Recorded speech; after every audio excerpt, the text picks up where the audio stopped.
Hello students, welcome to the third volume of Unit 2B. अब यहाँ पे बात करते हैं बीटा नैप्थोल की.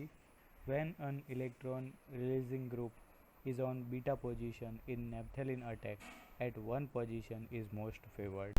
मतलब कि नैप्थेलिन रिंग पे अगर बीटा पोजीशन पे कोई इलेक्ट्रॉन रिलीजिंग ग्रुप है तो आने वाला नया इलेक्ट्रोफाइल फर्स्ट पोजीशन पे आएगा. More stable due to intact aromatic sextet. Less stable 3 attack because aromatic sextet is broken.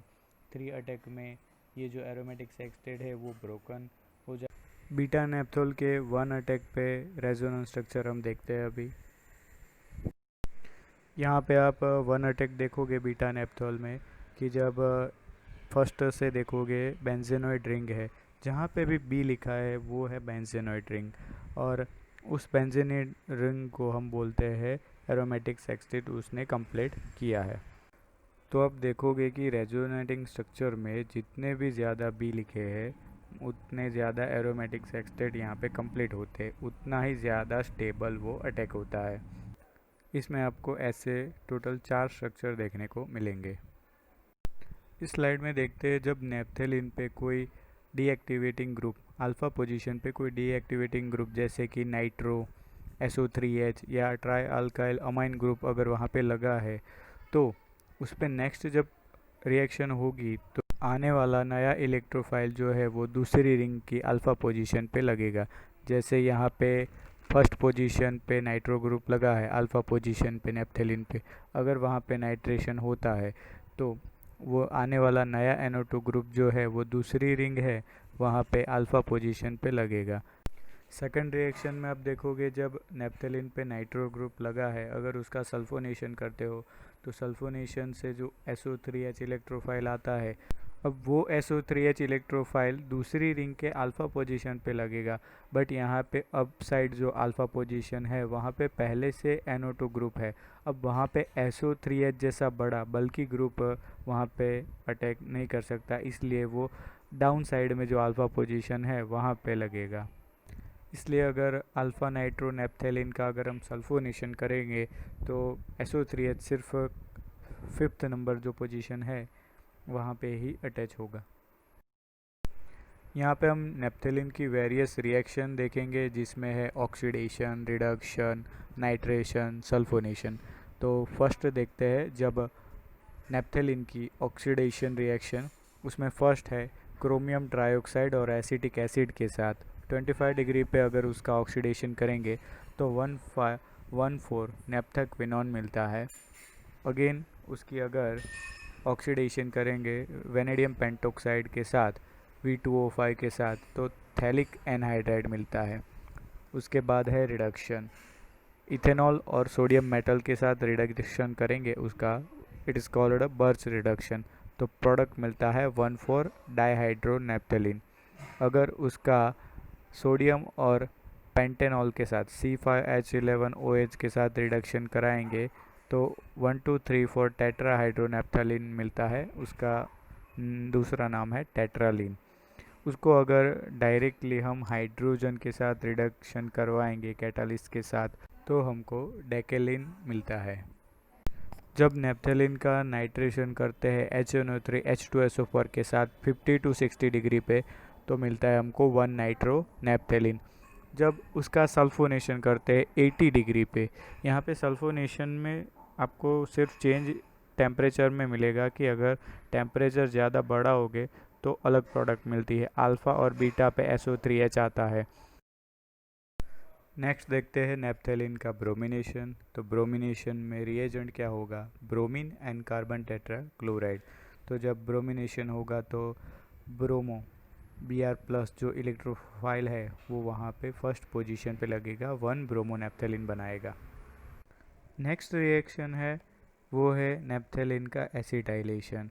तो CH3COCl एसिटाइल क्लोराइड और AlCl3 के साथ जब रिएक्शन करते हैं तो वहाँ पे प्रोडक्ट हमको मिलती है, डिपेंड करता है हमने कौन सा सॉल्वेंट लिया है.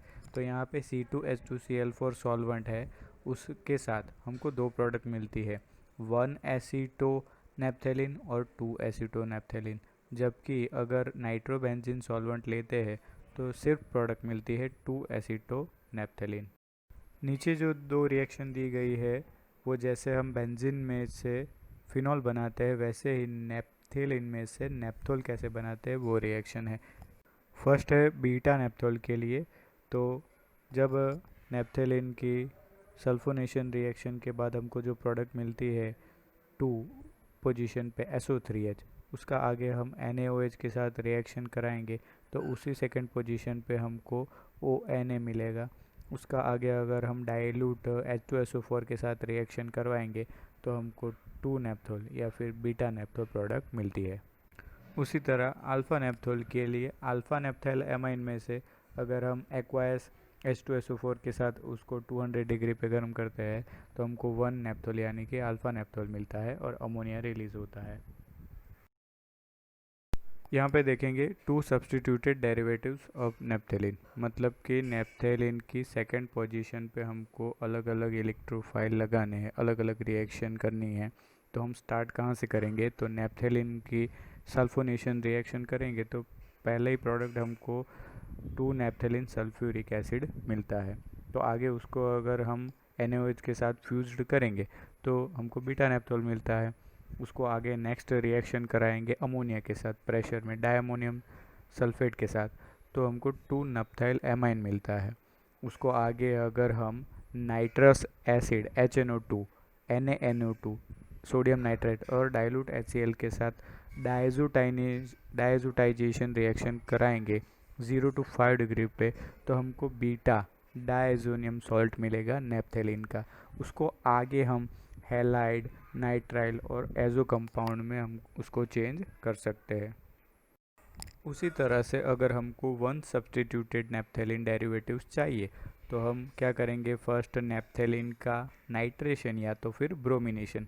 तो हमको अल्फ़ा पोजीशन मतलब 1 पोजीशन पे हमको अगर नाइट्रेशन कराएंगे तो 1 नाइट्रोनेप्थेलिन मिलता है। उसी का आगे अगर हम रिडक्शन कराएंगे तो नाइट्रो में से वो एमिनो में कन्वर्ट होगा तो अल्फ़ा नेप्थाइल अमाइन मिलता है हमको। तो उसका आगे हम डायजोटाइजेशन कराएंगे तो हमको अल्फ़ा डायजोनियम सॉल्ट मिलता है।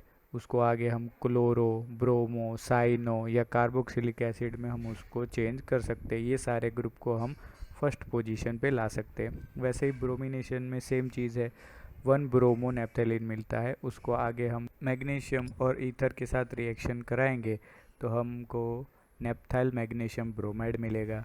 तो आगे वहाँ पे हम OH और कीटोन ग्रुप से उसको चेंज कर सकते हैं फर्स्ट पोजीशन पे।